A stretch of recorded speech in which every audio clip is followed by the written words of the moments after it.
subscribe now and press the bell icon. Never miss an update.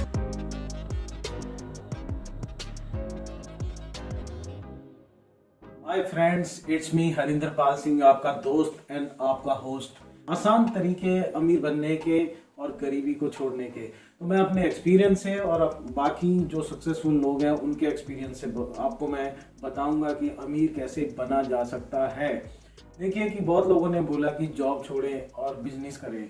मैं आपको ये नहीं कहूँगा कि जॉब छोड़ें और खाली बिजनेस करें। देखिए, अगर आप जॉब में हैं और अच्छी खासी जॉब करते हैं तो खाली उससे सेटिस्फाई ना हो और ट्राई करें कि कोई नया बिजनेस या कोई पैसिव इनकम का तरीका ढूंढें। मैं आज आपको बता दूं कि सबसे पहले अमीर बनने के लिए आपको क्या करना है। कि सबसे पहले आपको अपना लॉ ऑफ अट्रैक्शन बनाना है। लॉ ऑफ अट्रैक्शन का मीनिंग होता है कि आपने अपने ब्रेन में सोचना है कि मैंने अमीर बनना है, मैंने अमीर बनना है और मैंने अमीर बनना है, और एक दिन ऐसा आएगा कि दुनिया देखेगी कि मैं अमीर बन गया। तो मैं आपको दोस्तों गारंटी से बोल सकता हूँ कि आप अमीर बन सकते हैं। उसके लिए आप सुबह उठते ही सोचें कि मैं अमीर बनने जा रहा हूँ। सोने से पहले आप सोचें कि मैं अमीर बनने जा रहा हूँ। और हम कहते हैं ना कि कुछ बनने के लिए आपको ड्रीम देखने पड़ेंगे। जब हम ड्रीम देखते हैं तो हम उस चीज़ को, उस मुकाम को 100% पा लेते हैं। तो सबसे पहले मैं आपको बता दूं दोस्तों कि इम्पेशेंट नहीं होना है, धैर्य रखना है। किसी भी चीज़ को पाने के लिए एक रात नहीं, कई रातें हमें जागना पड़ता है, कई दिन रात मेहनत करनी पड़ती है। कई यूट्यूबर्स ने बोला है कि मेहनत ना करें और स्मार्ट वर्क करें। मैं भी बोलूँगा कि स्मार्ट वर्क करें, क्योंकि मेरा मानना है कि मेहनत, जो आपके घर के बाहर अगर सीवरेज खोदता होगा फावड़े से या कस्सी से जो खोद रहा होता है, उससे ज़्यादा मेहनत कोई करता है तो क्या वो अमीर आदमी होता है? वो अमीर क्यों नहीं होता? क्योंकि वो अपना काम एक ऐसा कर रहा होता है जिसके बदले में, जिसकी मेहनत के बदले में उसको उतना पैसा, उतनी इनकम नहीं मिलती। तो ऐसा स्मार्ट वर्क करें जिसमें मेहनत कम हो और आपको पैसा ज़्यादा हो, जिसमें थोड़ा काम करके आपको रोटेशन में पैसा मिलता रहे। तो उसके लिए सबसे बड़ी जो चीज़ है वो है कि चिंदी चोर ना बने। चिंदी चोर मतलब छोटा ना सोचें, बहुत बड़ा सोचें। जैसे कि एक बार मेरे एक दोस्त ने बताया कि दोस्त, मैं तो रियल एस्टेट का काम करता हूँ, एक प्लॉट बेचता हूँ, लाखों रुपए कमा लेता हूँ। आपने दोस्तों देखा होगा रेलवे स्टेशन पे, कनॉट प्लेस में और काफ़ी बाज़ारों में कि कुछ लोग कान साफ करने का जॉब भी करते हैं। तो आपको लगता है कि ये सब कुछ क्या है? ये सारी चीज़ें माइंडसेट है कि जो हम सोचते हैं हम वही बनते हैं।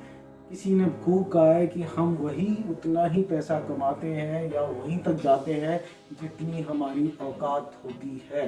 तो अपनी औकात, अपनी इमेज को ऊपर रखें।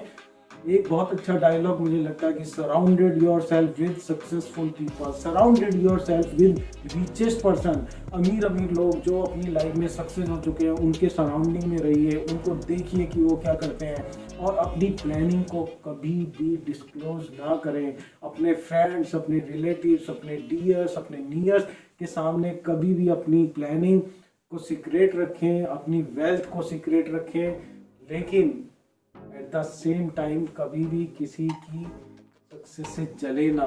मैंने क्यों बोला कि जब हम किसी को अपनी सीक्रेसी बताते हैं, किसी को अपनी प्लानिंग एडवांस में बताते हैं, तो लोगों की नेगेटिव वाइब्रेशंस हमारे पास पहुंचने लगती हैं और हमारा काम बनने से पहले वो बिगड़ने लगता है। तो आपने किसी को बताना नहीं है, लेकिन अगर अच्छा बंदा कोई आपको बताता है तो उससे जेलस भी नहीं करनी है। आपने ट्राई करना है कि मैं भी ऐसा बनूं। अगर कोई आपका रिलेटिव, कोई रिश्तेदार, आपका दोस्त या कोई आपका कुलीग कोई बड़ी ऊंचाइयां छू रहा है तो आप जानें कि वो किस तरीके से अपनी इस ऊंचाइयों पे जा रहा है।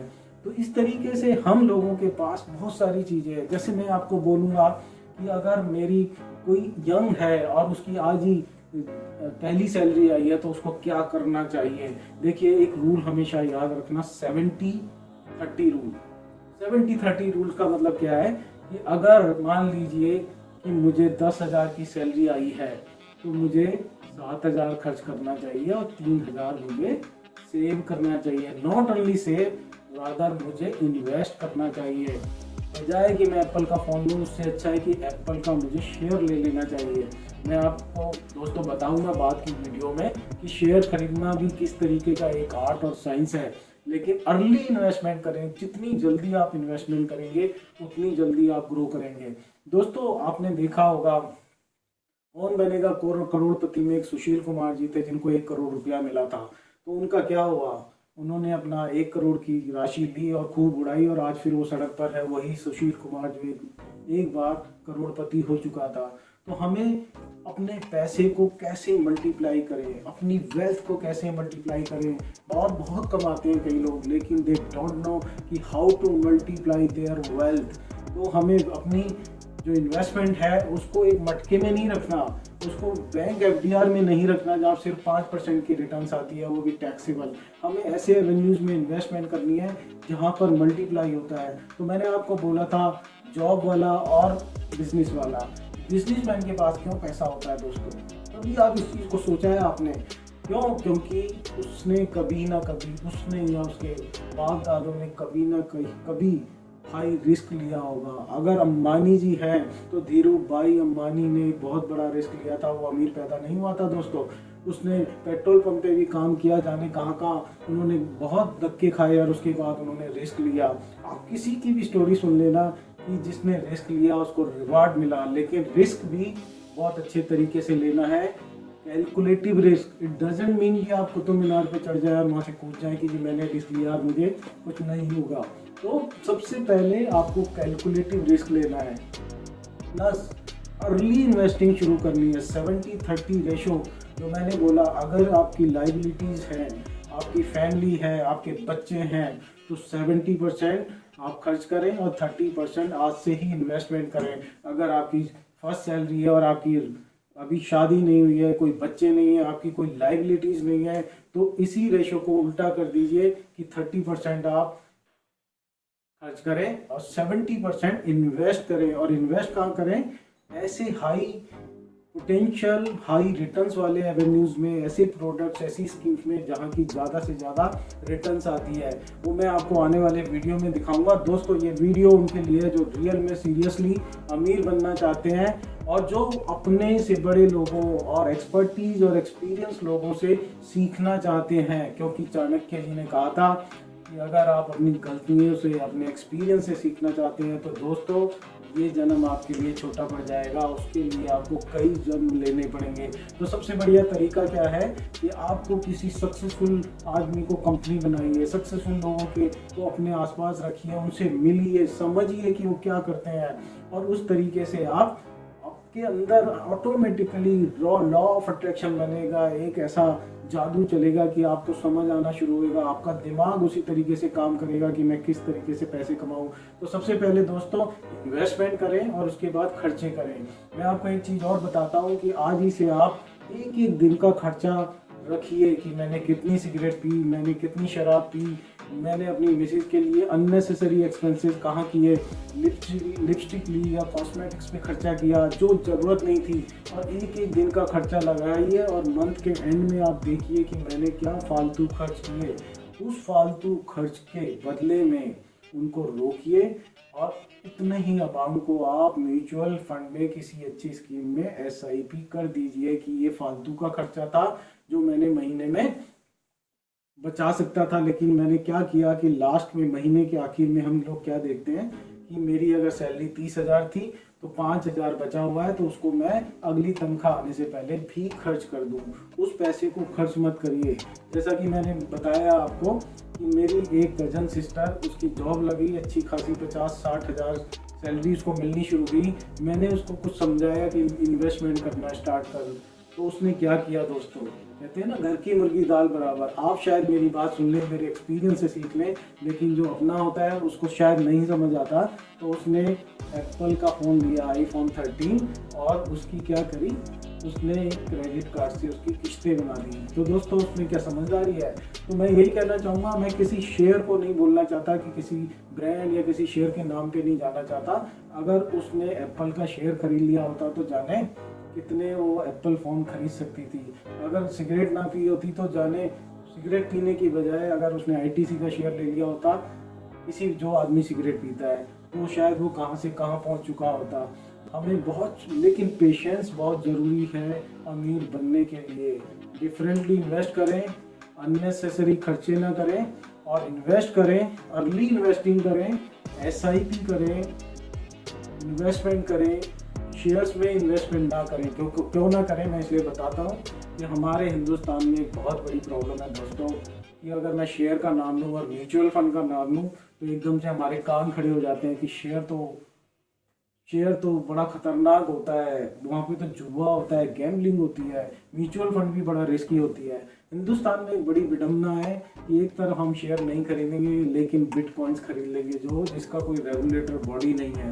तो हमें दोस्तों, हम लोगों में जो हिंदुस्तान की मेंटलिटी है उसमें यही है कि या तो हम फर्श पर रहते हैं या आर्श पे चले जाते हैं। फर्श का मतलब है कि हम स्मॉल सेविंग में इन्वेस्टमेंट करते हैं, एफडीआर में इन्वेस्टमेंट करते हैं और किसी भी फिक्स रेट पे करते हैं। लेकिन जो ये हमारा अर्श है, यहाँ जाते ही क्या करते हैं, एकदम से डेरिवेटिव्स में प्ले करते हैं, बिटकॉइंस खरीदते हैं और जाने क्या क्या रिस्की इन्वेस्टमेंट करते हैं। तो दोस्तों, इन दोनों के बीच में यानी फर्श और अर्श, इनके बीच में भी एक गैप है जिसको कि म्यूचुअल फंड भरता है। तो म्यूचुअल फंड में इन्वेस्टमेंट करें, किसी अच्छे एडवाइजर की कंसल्टेंसी लेकर, एडवाइस लेकर इन्वेस्ट करें और देखें कि किस तरीके से आप कंपाउंड इंटरेस्ट कमा सकते हैं और किस लेवल तक जा सकते हैं। क्यों? क्योंकि जो फिक्स नहीं है दोस्तों वही रिटर्न्स देता है। इसीलिए बिजनेसमैन ही ऊपर बढ़ता है और जॉब वाला उतना नहीं बढ़ पाता, प्रोवाइडेड कि कुछ एक्सेप्शनल केस हो सकते हैं कि जिसमें कि बिजनेस वाला छोटा बिजनेसमैन हो और कोई सर्विस वाला बहुत अच्छी पोस्ट पर हो और उसका पैकेजेस बहुत हो, ऐसे कुछ केसेस मिलेंगे। शॉपिंग अगर आप कर रहे हैं तो उसके लिए भी प्लान करें। जैसा कि मैंने बहुत लोगों को देखा है कि किसी की शादी होने वाली है और उसके पास इतना पैसा नहीं है, लेकिन जब पता चलता है कि वो 40,000 का सूट ही पहन रहा है जिसको उसने सिर्फ एक रात के लिए पहनना था, घोड़े पे चढ़ने के लिए, तो आपको लगता है कि ये ऐसी अननेसेसरी एकदम लेविशली शॉपिंग क्या हमारे लिए बढ़िया है। तो ऐसे के लिए बहुत तरीके हैं। जब भी आप शॉपिंग करें, डिस्काउंट पे शॉपिंग करें। अगर आपके बच्चों का बर्थडे आने वाला है तो उससे पहले आप उसकी, जिसे कहते हैं विंटर में समर की शॉपिंग करें, समर में विंटर की शॉपिंग करें। तो आप खुद पाएंगे कि आपने कम से कम 50% या 60% की सेविंग कर ली उस चीज़ में लेने के लिए। सबसे पहले एक चीज़ और मैं बहुत बोलना चाहता हूँ, हो सकता है आप में से कुछ लोगों को बुरा लगे कि हम पूरे दिन में ऐसा कौन सा काम करते हैं जहाँ पर हम कोई पैसा नहीं कमाते और हम अपना टाइम बर्बाद करते हैं। तो टाइम मैनेजमेंट या टाइम लिवरेज बहुत ज़रूरी है अमीर बनने के लिए, सक्सेस होने के लिए। तो वो काम क्या है कि हम पूरे दिन भर अननेसेसरी चैटिंग करते हैं, अननेसेसरी लोगों के स्टेटस देखते हैं। ये गूगल बाबा और यूट्यूब दोस्तों भरा हुआ है ज्ञान से। किसी के से भी बात कर लीजिए आप, आपको ज्ञान ही ज्ञान मिलेगा। तो ज्ञान लेना पूरी ज़िंदगी भर ज्ञान लेते रहना, उससे बेटर है कि एग्जीक्यूट करें, एक्शन लें इमीडिएटली।